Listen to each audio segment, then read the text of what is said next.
si Lord Rama, ang hari ng mga hari, 7 bahagi.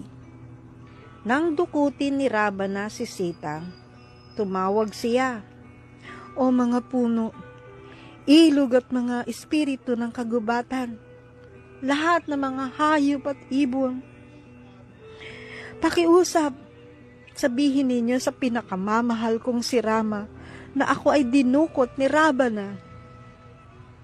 Sa oras na iyon, may isang higanting ibon na nagngangalang Jatayu na natutulog sa isang puno, malapit doon.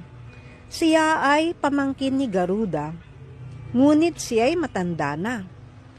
Nagising siya nang marinig ang mga sigaw ni Sita para sa tulong. Ibinukan niya ang kanyang mga pakpak at lumipad sa ere.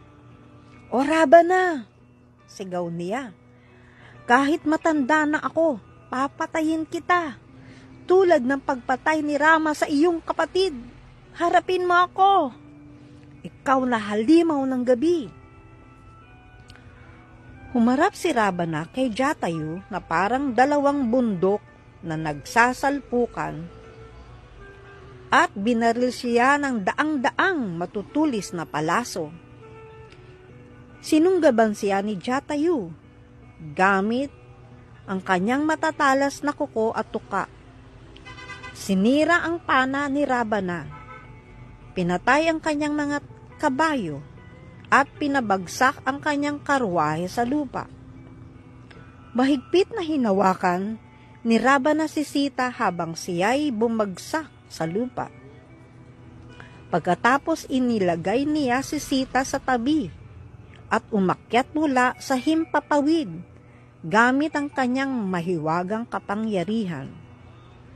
Sumugod si Jatayu sa kanyang likuran at sinugatan ang kanyang ulo at balikat. Hinatak ang kanyang 20 braso. Ngunit sa tuwing mawawala ang isang braso, isa pang braso ang agad na tumutubo kapalit nito. Nanghina na ang matandang si Jatayu, habang lalong nagngingit-ngit si Ravana. Pinutol ni Ravana ang mga pakpak ni Jatayu at ang dakilang ibon ay bumagsak sa lupa. Hindi na muling makalipad. Umiiyak si Sita at niyakap si Jatayu habang siya'y namamatay. Sinubukan niyang tumakas, ngunit sa gitna ng malupit na pagtawan ni Ravana, hinilan niya si Sita sa buhok at iniangat ito papunta sa kalangitan. Pinipilit ni Jatayu na manatiling buhay upang sa kanyang huling hininga ay maipaalam niya kay Rama ang nangyari. Sundan natin bukas ang 8 bahagi. Haribol.